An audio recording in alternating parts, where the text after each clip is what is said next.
Boss fights in video games are usually static. The big bad guy sits in his castle, waiting for you to hit his glowing weak spot 3 times. He doesn't have a life, he kind of just spawns there and waits for you to kill him. But in 2014, Shadow of Mordor broke that mold. They created a unique system, a system that's really dynamic. It's basically infinitely replayable, I guess would be a way to put it. Warner Brothers actually patented the code, which everybody hates. I mean, I would too if I was any other studio. Why not share it? But it's a literal crime against game development, point blank. Today we're looking at the architecture of the Nemesis system. It's not just some random name generator. It's closer to a self-sustaining relational database of murder, grudges, hostile privilege escalation, and so much more. When the game boots up, the orcs don't really exist. They're procedurally generated from a massive matrix of variables, a huge table.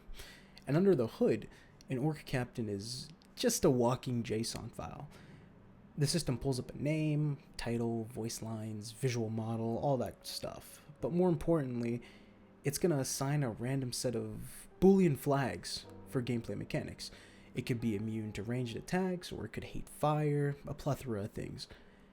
And that actually forces you to do reconnaissance. You're supposed to find out what they're weak to, usually by interrogating a lesser orc. You download these vulnerabilities, basically, and turn a standard action game into a tactical vulnerability assessment. In most games, dying means reloading a save. The world resets, but in Mordor, dying is an actual feature. It records state changes based on your failures, and that's why the system is so unique, it's so cool.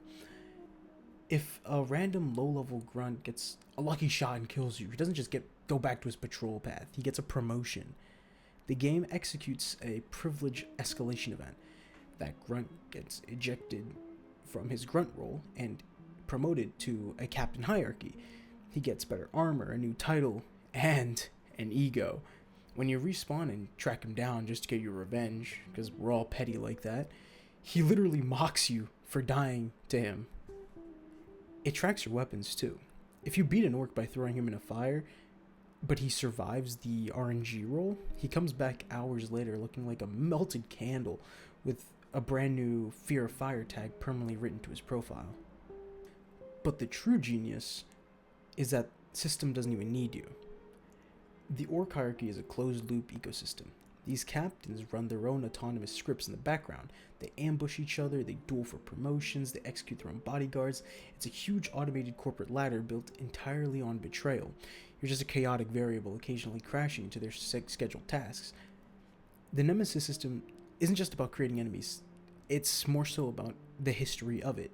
It shows you that the most compelling stories in games aren't really written by a scriptwriter in a studio, but you make them yourself.